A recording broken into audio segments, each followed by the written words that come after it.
Eddie Monson je lik čija smrt nikada nije imala smisla, ali kada proučiš priču iz Tamnica iz Zmajeva i usporediš je sa Stranger Things, počinje se pojavljivati previše jasan obrazac da bi ga mogao ignorirati. Eddie nije umro tek tako, umro je na savršen način da se uklopi u priču Tamnica iz Zmajeva. Zato se pripremi, jer ćemo ti u ovom videu objasniti zašto će se Eddie zaista vratiti u 5. sezoni Stranger Thingsa. Prije svega tu su emocionalni i komercijalni razlozi. Serija je znala da stvara karizmatičnog lika s kojim će se tisuće ljudi povezati i osjećati kao da im je najbolji prijatelj. I najbolje što su mogli učiniti bilo je smjestiti ga duboko u naša srca da bi ga zatim ubili pred našim očima. Njegov utjecaj bio je toliko velik da je bilo očito kako će im to otvoriti vrata da ga ponovno vrate na kraju priče. Što je s plažama? Majice i džemperi Hellfire Cluba prodavali su se poput svježe pečenih tortilja? Naravno da su iskoristili Eddija kako bi izvukli još malo novca. Nije sve komercijalno. Moguće je da će Eddie opet doći u 5. sezoni sudeći po događajima iz ovog dijela. Već smo vidjeli da će sada skoro svi imati moći Vecnaje. Eleven sada potpuno kontrolira svoje moći, zbog čega je Vecna potpuno ranjiv. Svi će krenuti protiv njega i tu savršeno odgovara povratak Eddieja. Moguće je da Vecna ostane sam protiv svih supermoćnih klinaca, dakle kako bi izjednačio bitku Vecna ima asa u rukavu kojeg nitko ne očekuje. On može oživjeti mrtve i definitivno će stvoriti vojsku sa svima onima koji su umrli zbog svijeta naopačke. Vidjet ćemo legendarne likove za koje smo mislili da ih više nećemo vidjeti, ali najmoćniji od svih bit će Eddie. I naravno, bit će jako teško da se klinci obračunaju sa svim tim nevinim ljudima koji su sada dio Vecnaine vojske. Tako da će morati smisliti način kako da Vecna prekine tu vezu koju ima sa svojim vojnicima. I tada dolazi Eddie. Šta je ovo? Zašto?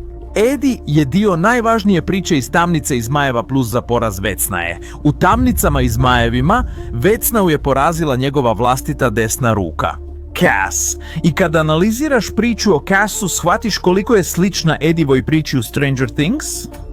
Cass je bio ratnik najviše razine, voljen, karizmatičan i praktički nemoguće ga je zaboraviti. Bio je najveći heroj kojeg je Vecna mogao pronaći, a kad je vidio njegove vještine, snagu i prisutnost, znao je da ga mora pretvoriti u svoju desnu ruku. Vecna mu je čak stvorio i supermoćan mač, Cassov mač, svjesno oružje, opasno, koje se moglo okrenuti protiv bilo koga. I tako je i bilo. S vremenom, mač je počeo šaptati Cassu da mu Vecna više ne treba, da je on bolji, da će ga jednog dana odbaciti. Cass je pao po tu manipulaciju, ušao je u Vecnaino kraljevstvo, odsjekao mu ruku, iskopao mu oko i započeo jednu od najepskijih bitaka u povijesti. Obojica su nestali su s tog plana, a neko vrijeme kasnije Cass se vratio, pretvoren u vampirskog ratnika, jednog od najmoćnijih bića od svih. Kao što možete primijetiti, mnogo toga se povezuje s pričom o Eddiju u Stranger Thingsu. Eddie je bio pravi profesionalac u Tamnicama i Zmajevima. U Hawkinsu je bio jedan od najmoćnijih ratnika. Uvijek je bio karizmatičan i voljen od svih, a bio je toliko hrabar da se žrtvovao kako bi privukao šišmiše iz naopakog svijeta. Dao je svoj život za druge, što ga je učinilo herojem za mnoge. I vjerujte mi, Vecna je to primijetio, pronašao je ratnika toliko odanog da je čak dao i vlastiti život. I tu dolazi teorija zašto će se vratiti u 5. sezoni.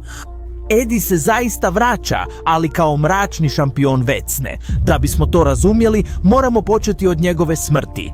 Ed nije umro kao običan čovjek. Umro je unutar naopake strane, proždran demonskim šišmišima Vecnaje, a ta stvorenja, daleko od toga da su obična, djeluju kao produžeci Vecnaine magije.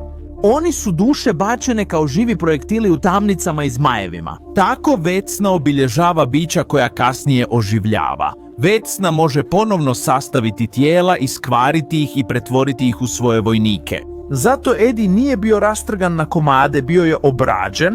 Naopaki svijet ga nije ubio, samo ga je transformirao. I tu počinje prva faza. Eddie oživljava unutar naopakog svijeta. Kao vampirsko stvorenje, njegovo tijelo mutacijama se ponovno rađa kao mračni ratnik. Bez sjećanja i ljudskosti postaje oružje. Vecna ga želi kao svog egzekutora, čuvara srca naopakog svijeta, točno ekvivalentnu ulogu koju je Kap Vecna imao u izvornoj mitologiji. I da, ovdje počinje ono što je zaista zanimljivo. Cas je mogao izdati Vexnau samo zato što je imao oružje s vlastitom voljom, Casov mač, relikviju koja je potpuno mrzila Vecnau i manipulirala Casom da se pobuni. I što je jedino u svijetu Stranger Thingsa što ima ovu vrstu energije? Tako je, to je Edijeva gitara, instrument koji je koristio da prkosi naopakom svijetu. Tako je spasio Dustina te postao simbol žrtvovanja. Ta gitara je prožeta njegovim buntovnim duhom. Zanimljivo je da nitko ne zna što se dogodilo s tom gitarom nakon Edijeve smrti. Kad ta gitara ponovno okrene svijet na glavačke, nešto će se promijeniti. Ova dimenzija iskrivljuje sve, na primjer kuću krilovih, drveće, oružje, sve pretvara u svoju prirodu. Dakle, kad se izloži, kad se ponovno upotrijebi, gitara će početi mutirati i pretvorit će se u nešto novo. Novo oružje Casa, verzija naopako, živo oružje koje vibrira, pjeva, šapuće i reagira, koje će napuniti razbijeno oružje Edija. Ta gitara mač je dizajnirana za jednu stvar, uništiti Vecnau. Tako, baš kao u Tamnicama i Zmajevima, to je oružje čija je svrha uništiti gospodara koji ju je stvorio. Moguće je da će se dečki ponovno susresti s Edijem, ali sada u toj mutiranoj verziji naopačkog svijeta, koji će im sada nauditi jer je na strani Vecnae. Kad uspije pobjeći, Dustin će naići na Edidjevu gitaru i naučit će je svirati u pokušaju da mu vrati sjećanje.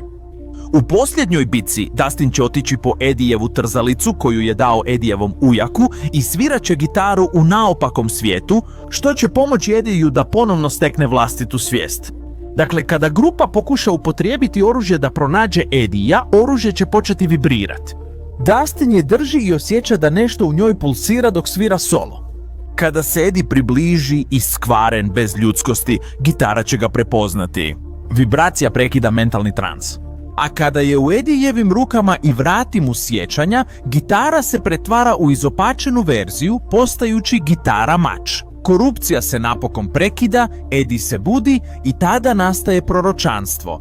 Prvak kojeg je Vecna stvorio postaće ratnik koji ga uništava. I ovdje počinje konačna izdaja.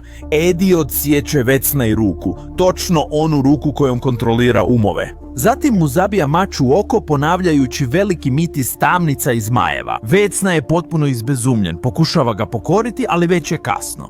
Oružje je napravljeno da ga porazi i nakon duge bitke Edi će biti taj koji zadaje završni udarac. Vecna će pasti, naopaki svijet će se raspasti, ali nažalost Edi se ne vraća s ostalima. Što mislite, kako se priča o Casu iz Tamnice i Zmajeva povezuje s Edijem u Stranger Things? Ne zaboravite komentirati i pretplatiti se za još videa o Stranger Things.